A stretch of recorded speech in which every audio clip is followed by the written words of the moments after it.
Okay, so this is the second part of our series ng mga video lectures natin. So, yung first video lecture natin, it is on the role of genes in animal productivity. So, I've discussed there na yung genes are sort of like a code, a blueprint, wherein it will produce specific proteins, and these proteins are the ones that will um, dictate yung function, yung productivity, yung traits ng animal natin. Okay? So, yun yung genes natin and yung function nila when it comes to animal productivity. Now, for this video lecture, I will be discussing on the mechanics of inheritance. Hindi siya ganun ka-detailed na discussion. Again, this is only an introduction. Um, sort of like giving you an idea on how genes are inherited. Paano nga ba? Actually, na-discuss na natin to initially. We also practice um, doing the Punnett square, the monohybrid and dihybrid cross.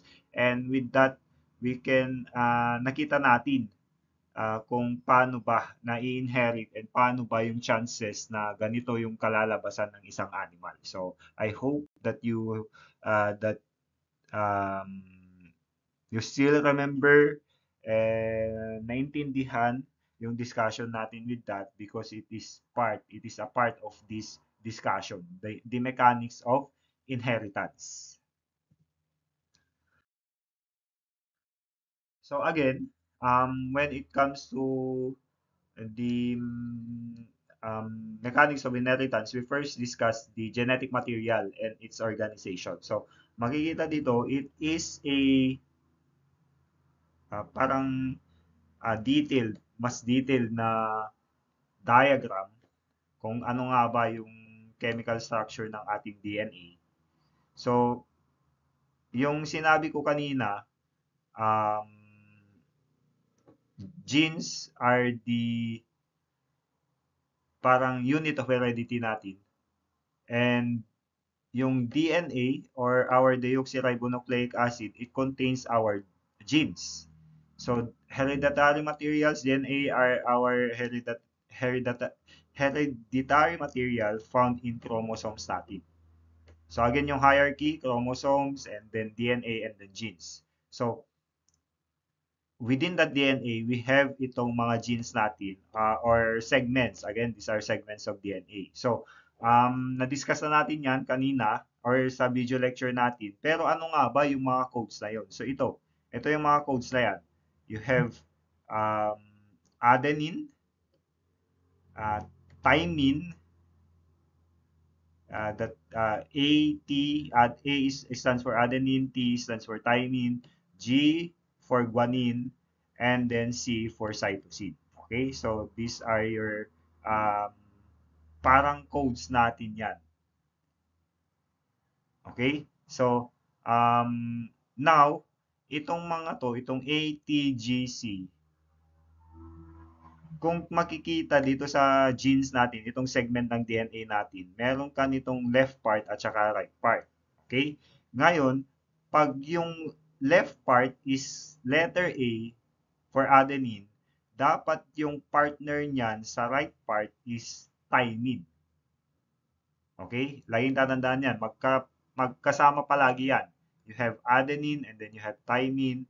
And then if yung partner niya is, or yung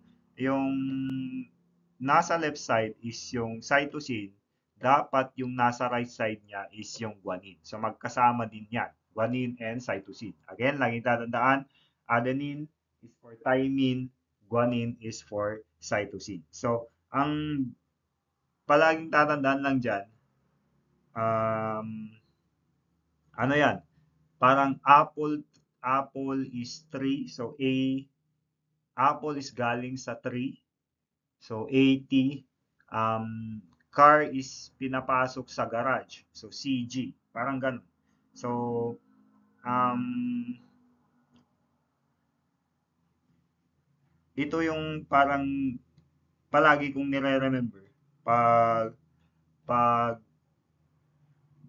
para matandaan ko palagi. kung ano yung partner nitong mga to. Okay? So, ano nga ba itong mga adenine, thymine, guanine, cytosine na yan? These are your mga nitrogenous bases mo, and sila yung mga parang linya-linya dyan. Okay? Yan. And then, ito namang sugar phosphate backbone, ito yung kulay blue na yan. Okay? So, naka-attach yung mga nitrogenous bases natin. Again, yung mga nitrogenous bases natin, ito yung adenine, thymine, guanine, cytosine. Naka-attach sila sa sugar phosphate backbone natin. Okay? So, kung yung left side, meron kang code, kasi meron tayong tinatawag na codon. Codon is yung parang three bases natin. So, basically, ganito yung binabasa kasi ng cells natin. So, kung meron kang ganyan, di ko sure kung tama, meron kang ganyan sa right side, alam mo na dapat kung ano yung nasa left side. Kung ganyan yung nasa left side mo, alam mo na dapat kung ano yung i-code for the right side. So, kung meron kang A dyan, so dapat yung nandito sa left side will be thymine. Again, apple tree. Then, kung meron kang T dyan, dapat yung sunod dito is letter A for adenine. Kasi nga sila yung mag-partner. And then, kung meron kang G dyan, then dapat yung sunod dito is your cytosine. Ganun lang. Okay? Ganun yung mga codes. Again, this three bases na ito, this is what we call as codon. And codon is the one na binabasa ng cells natin. By trees yung pagbasa. By trees yung pagbasa ng ating genes. Again, sinabi ko kanina, genes, meron niyang code. Ito yung mga code na yan. Itong mga nitrogenous bases natin. Okay? Laging tatandaan yan. Now we have the chromosome. So chromosomes, yung chromosomes kasi ito yung structure niya. So you have yung telomere, centromere, chromatid, and then you have yung short arm and long arm. Ganyan palagi. Parang merong shorter na arm, and then merong um, longer na arm. So again, inside the chromosome are what we call as the DNA, and then on the DNA we have segments of cells natin. Okay? Segments of genes natin. So animals have diploid body cells. So basically, when we say diploid body cells, you have two sets of chromosomes. Galing yung isang chromosome from one parent, and then yung isa from one parent. So galing yan sa sire, or what we call as the male parent, and then galing yan sa dam, which is our female parents. Okay? So, when we say diploid, it is a term for cells or organisms that have, again, two complete set of chromosomes, which is inherited from each of the parents. Okay? Yon yung ibig sabihin ng diploid. And then when we say haploid naman, it is produced through meiosis. So, basically, pag sinabing haploid, having a single pair naman ng chromosomes. Okay? So, pag diploid, two sets of chromosome. Pag haploid, single pair of chromosomes. So, it is produced through meiosis. Ano nga ba yung meiosis? Hindi natin i-discuss dito since you have a subject sa second year ninyo that will discuss comprehensively what is meiosis. Pero pag sinabing meiosis, it is a cell division, a type of cell division that reduces the number of chromosomes by half. Okay? Kaya nga nakaka-produce ka ng haploid gametes. Or again, one pair lang ng chromosome natin. Anong purpose ng meiosis? To produce apat na genetically unique haploid cells. Yon yung ano natin. Anyway, madidiscuss yan. Basta laging tatandaan when it comes to meiosis, it is a cell division, type of cell division, kung saan dinidivide or nire-reduce yung number of chromosomes by half. Okay? So, yan. Yan yung haploid gametes natin. Ngayon, example natin, if a cattle have 60 chromosomes, then you have 30 pairs ng 30 pairs, 30 pairs of chromosome. Kasi meron siyang 60. So pag pinares mo silang dalawa, then you have um, 30 pairs. Okay? So yan. Yan yung ibig sabihin ng yan yung organization natin ng chromosome. So, ito yung difference nila. Makikita dito sa diagram. Ito yung difference between a diploid and haploid. So sa diploid, again, 2 copies of each chromosome. So makikita dito, this is 1 copy, and then another copy of the chromosome. Again, ano nga ba yung chromosome? It is found in the, sa cells natin, sa nucleus, and then sa chromosome, meron ka nitong DNA, and then doon sa DNA, meron kang mga segments ng genes. Okay? Laging tatandaan yan. Ngayon, again, pag diploid, 2 copies of each chromosome. Isang chromosome, isang chromosome, isang chromosome, isang chromosome. Mga ganon. So, pag haploid naman, 1 copy of each chromosome. So, isang chromosome, isang chromosome, isang chromosome lang. Hindi na sila pares. So, yan. Yan yung difference between diploid and haploid.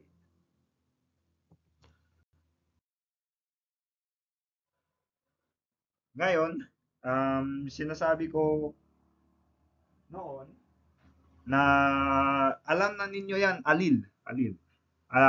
Again, pag sinabing genes, unit of heredity responsible for a specific trait. Um, pag sinabi namang alil, variance of a gene. Okay?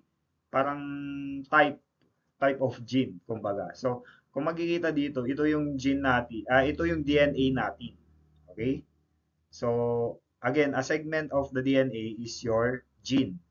Ngayon, um, sa segment ng genes na yan, meron kang iba't ibang alleles na tinatawag. So, alleles are variants of genes. So, makikita, it is often the alphabet is often used to connote yung mga alleles natin. Okay? So, pag uppercase na letter, usually it is for a different variant of gene. Pag lowercase naman na letter, it is again for a different variant of gene. So, alam na yan, pag sinabing uppercase, like for example, here, uppercase A, then that is for dominant allele. And then for lowercase a, that is for recessive allele. Okay? So, again, pag sinabing allele, different version of the same gene. Okay? Parehas na letter A to, kumbaga. Pero magkaiba lang. Ito uppercase, ito lowercase. Pero again, they are the same genes, different variants lang. Okay? So, usually, it is inherited from one parent and then the other, it is inherited from the other parent. So, kumbaga, sa isang genotype, meron kang dalawang alleles. Ganyan. So, itong isang allele na to, it is from one parent, and then itong isa, it is from one parent also. Okay? So, itong mga alleles natin, they determine specific traits natin. So, yan. Again, you have yung dominant allele, then you have yung recessive allele. So, with that, we can go sa Mendelian principles of inheritance natin. So, first is law of segregation. So, each parent will contribute one allele to the offspring. So, gametes carry only one allele due to yung meiosis natin. Again, yung division. Dinidivide into 4 genetically distinct, kumbaga, na genes natin, na allele. Okay? So, ito yung mga chromosomes from the parents, and then sinesegregate, kumbaga, inihiwalay, and then um, into the alleles natin. So, parang ano rin, yung word na segregation, hinihiwalay. So, yan yung isa sa mga law ni Mendel para makita na or parang ma-define kung bakit or saan ba galing yung isang gene mo and then saan ba galing yung isang allele mo. Okay? So, yung law of segregation kasi it is a fundamental principle of genetics that basically states that the two alleles, like for example, for each trait, separate during meiosis. So, like for example, ito yung um, chromosome mo and then itong isang strand na to is your allele. So they will separate, okay, during meiosis. So that each of them or each gamete will only carry one allele. Yan. So tig-isang allele na sila. So during fertilization kasi, the two gametes fuse. So basically mag-fuse yan, dalawang gamete. And then the offspring receive one allele from each parent. So, itong isang gamit na ito, from the mother, sabihin na lang natin from the mother, and then itong isang gamit na ito, from the father, will fuse together. So, they each give one allele to their offspring. Okay?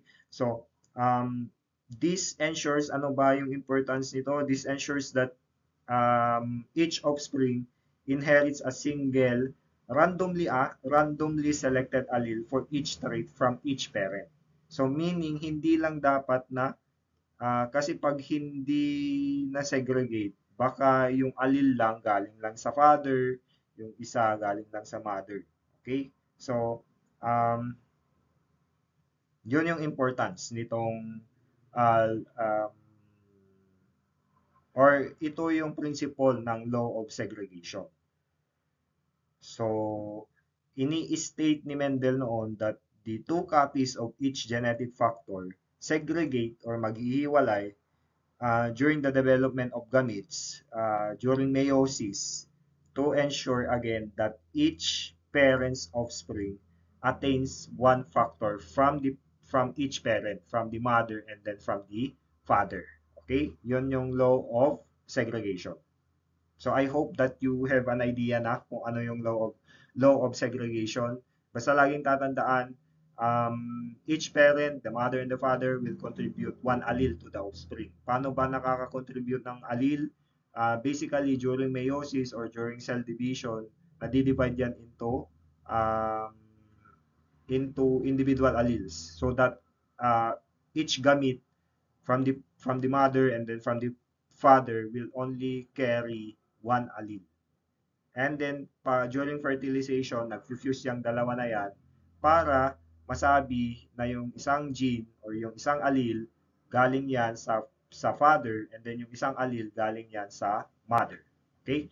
Basically, that's the law of segregation. Then, when it comes to law of independent assortment naman, genes located on different chromosomes assort independently. So, wala siyang parang pattern na sinusunod.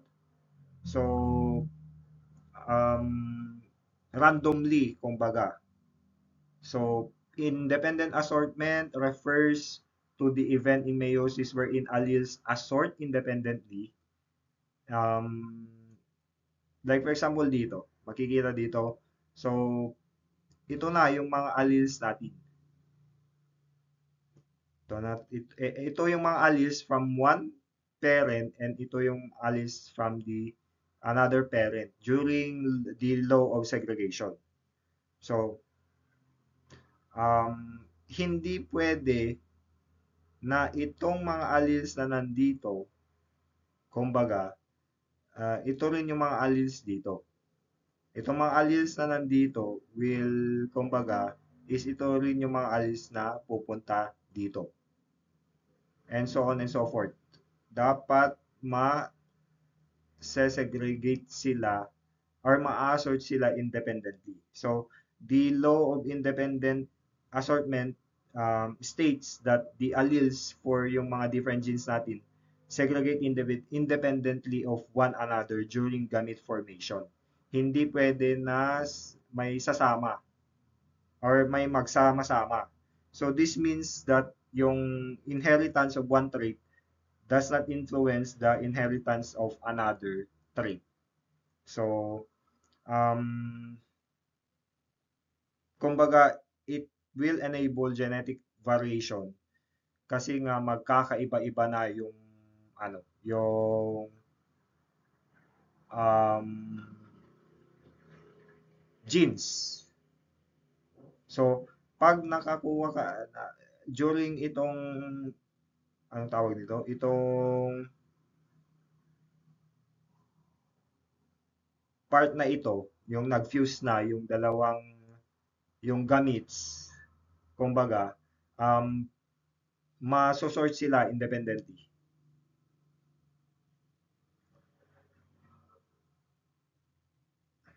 So, yan yung law of independent assortment. So,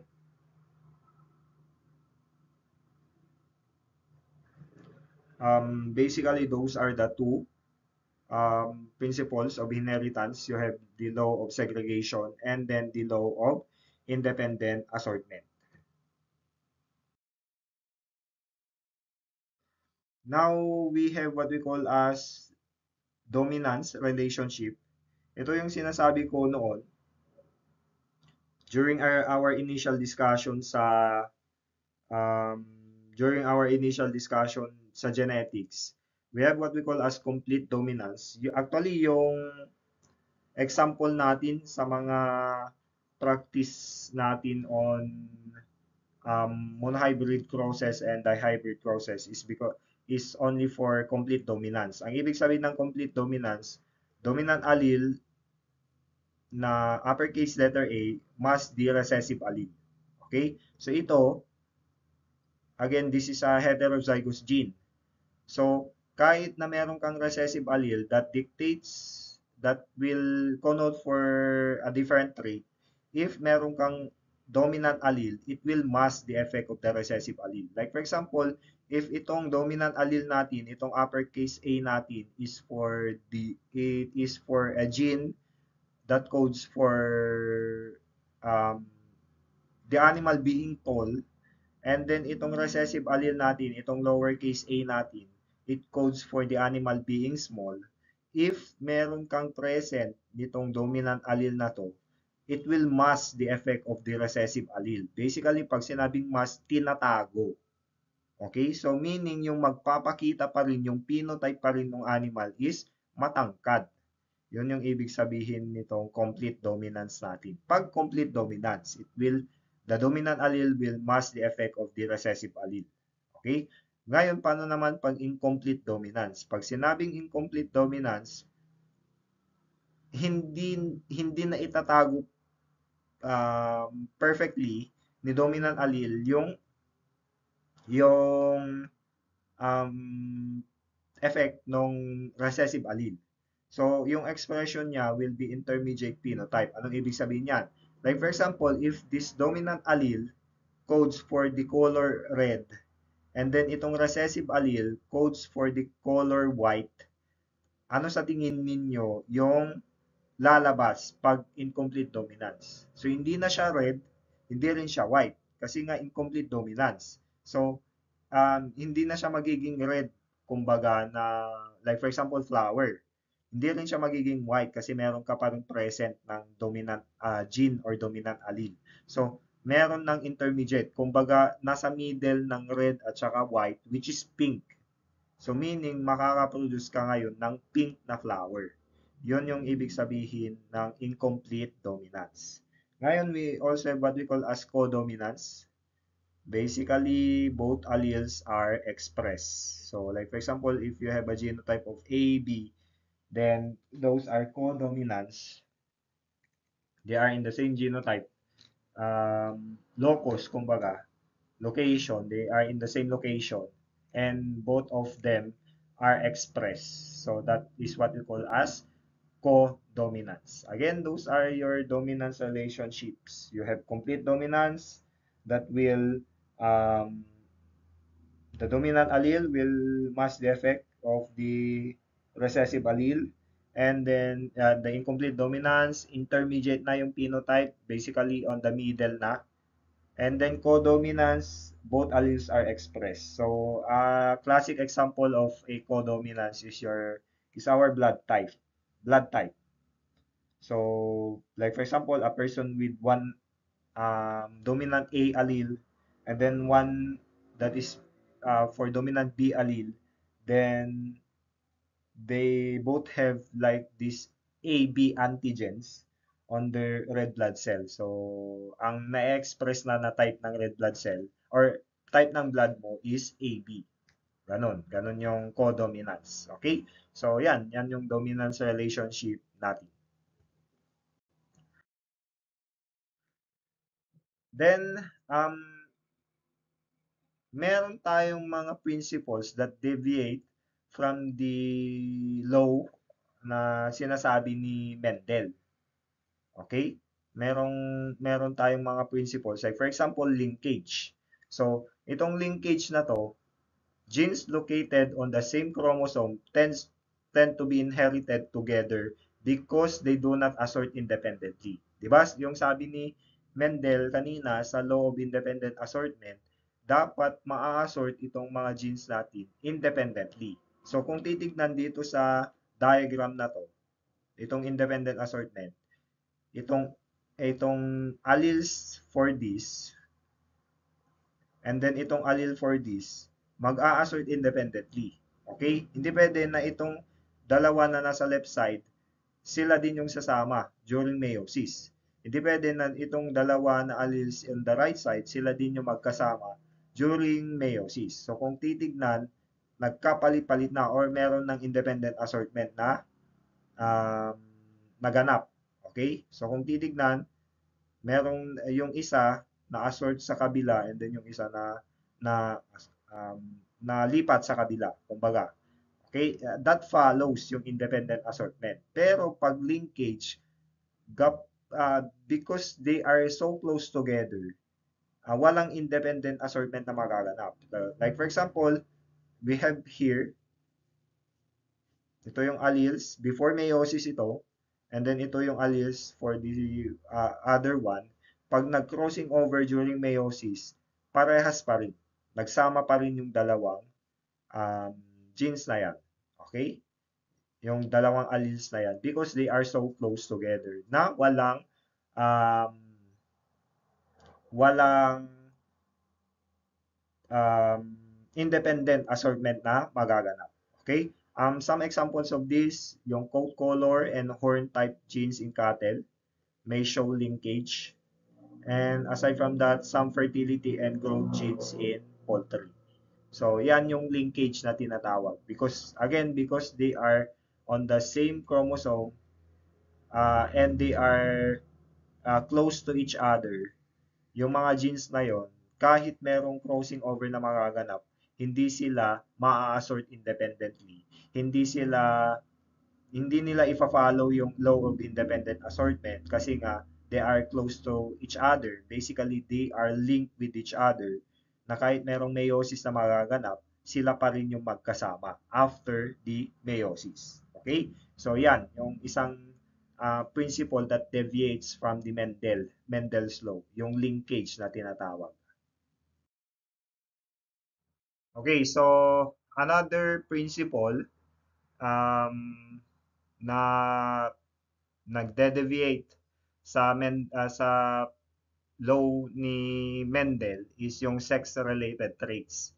So, basically, it is also sort of like a linkage wherein genes linked to sex chromosomes um, are yung mga sex-related traits natin and they are linked basically on the X or Y chromosome natin that influences that or it is influenced by sex hormones natin. Like for example, one type is yung sex-linked traits which is only for one chromosome, on one sex chromosome only, it is can be only for a male or it can be only for a female.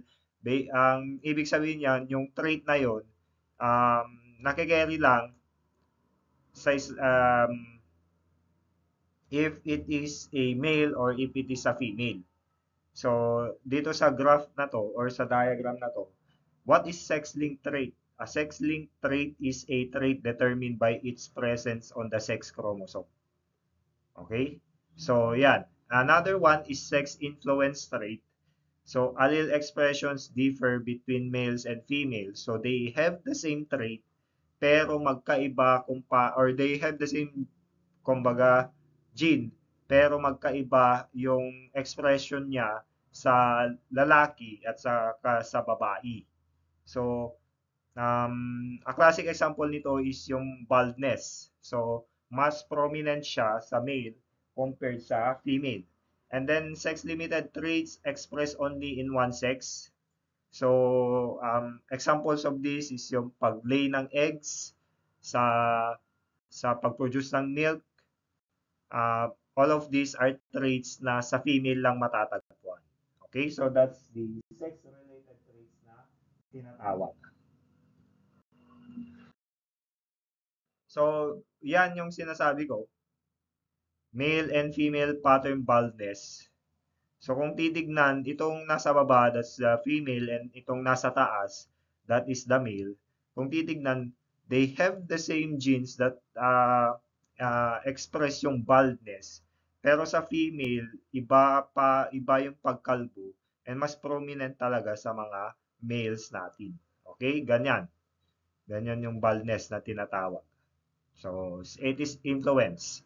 It is influenced by the sex, if it is a male or if it is a female.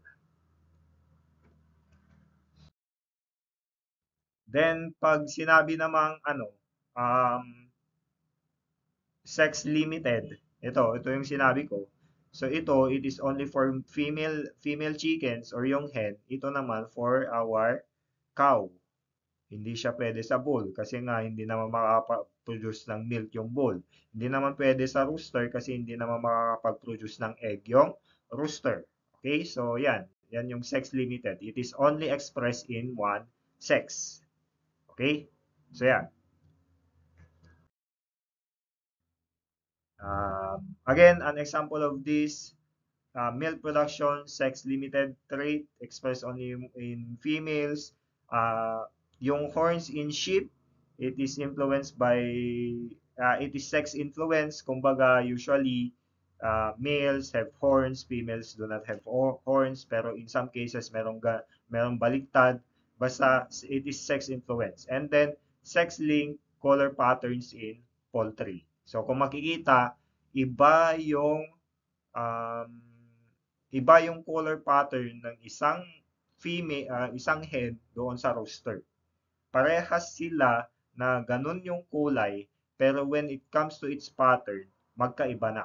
Okay? So, yan yung mga examples natin ng sex-limited, sex-influenced, and sex-linked genes or traits.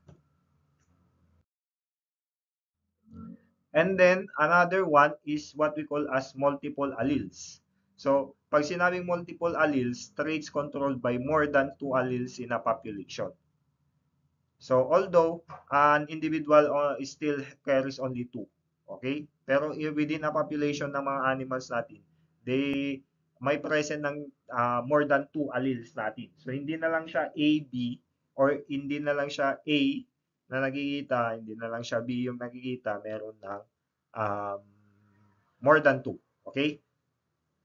So, an example of this is yung coat color in rabbits and cattle, blood group system in cattle and pigs, and this, ang role or function nitong multiple alleles increases phenotypic diversity. Meaning, since hindi na more than 2 na yung allele that are in play, mas madami ka ng combination kumbaga, and mas madaming makikitang differences or mas madami yung makikitang, like for example sa kulay ng rabbit, mas madami ka na makikitang kulay. Okay? So, it is useful for breed identification. So, like for example, ito. nasa ano mo, nasa um, diagram. So kung makikita, hindi na lang dalawa. So meron ka ng dominant C, recessive C na merong superscript na CH, recessive C na merong superscript na H, and then you also have your recessive C.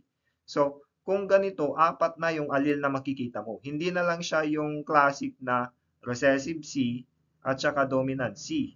Meron ka pang recessive C na merong superscript na CH, meron ding recessive C na merong superscript na H. Okay?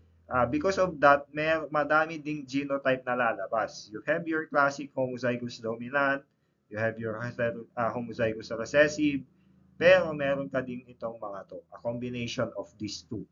Okay? Because of that, iba din yung phenotype. Iba yung phenotype nito, iba yung phenotype nito, iba yung phenotype nito, then iba yung phenotype nito. So, kumbaga, pag homozygous dominant yung phenotype mo, you have brown fur. Pag meron kang allele na recessive C, tapos superscript CH na dalawa, black tip with white fur. Pag meron kang genotype na recessive C, tapos superscript na H sa dalawa, then you have white fur with black post, nose, or ear tails. And then pag meron kang homozygous dominant C, homozygous recessive C, then you have white fur. So makikita na because of the multiple alleles that are present in the population, then um, iba-iba din yung phenotype. Hindi na lang siya brown, hindi na lang siya white. Meron ka din nitong black tip with white fur, and then white fur with black pose and nose. So, yan yung ibig sabihin ng multiple alleles. And because of that, makikita mo, ibang breed na ito, ibang breed na ito, ibang breed na ito, and then ibang breed na ito. So, again, it is useful for breed identification. So, yan yung multiple alleles. Okay, so another principle that again deviates from the Mendel's law is yung pleiotropy na tinatawag. Ano naman yung pleiotropy? So, when we say pleiotropy, a single gene affects multiple traits simultaneously. So, isang gene lang. Di ba? Yung sa basic principle, dapat meron kang gene for coming from the parent and then gene coming from another parent. Pero dito, kahit isang gene lang, um, it can affect yung different traits natin. So, like for example, yung myostatin gene natin in Belgian blue cattle causes double muscling. So, yung gene na yon, it can be positive, which can have high meat yield, pero another trait na ina-affect niya is yung calving or yung basically nahihirapan na manganak yung cattle. Okay? So, um, pleiotropy, it should be managed properly, carefully, um, especially during selection. Kasi meron kang positive and negative traits for that gene. Yung positive niya is that mataas yung meat yield, pero yung negative trait na nakikita is calving difficulty or dystocia, kumbaga. Mahirapan manganak. Maganda yung meat, pero mahirapan manganak. So, again, you have to properly select it in order for you to take advantage ng positive trait na yan. Okay? Then, we have what we call as vertical pleiotropy and then horizontal pleiotropy. So, ang vertical pleiotropy, basically yung gene na yon, it will affect yung trait A, kumbaga, and then that trait A will also influence trait B. For horizontal pleiotropy, you have yung gene mo dito. Sa locus is the location. Okay? So, itong gene ito. Then, yung gene na yon, it will affect yung trait A as well as yung trait B. So, yan yung horizontal pleiotropy na tinatawag. So, basta laging tatandaan, when it comes to pleiotropy, a single gene affects multiple traits simultaneously.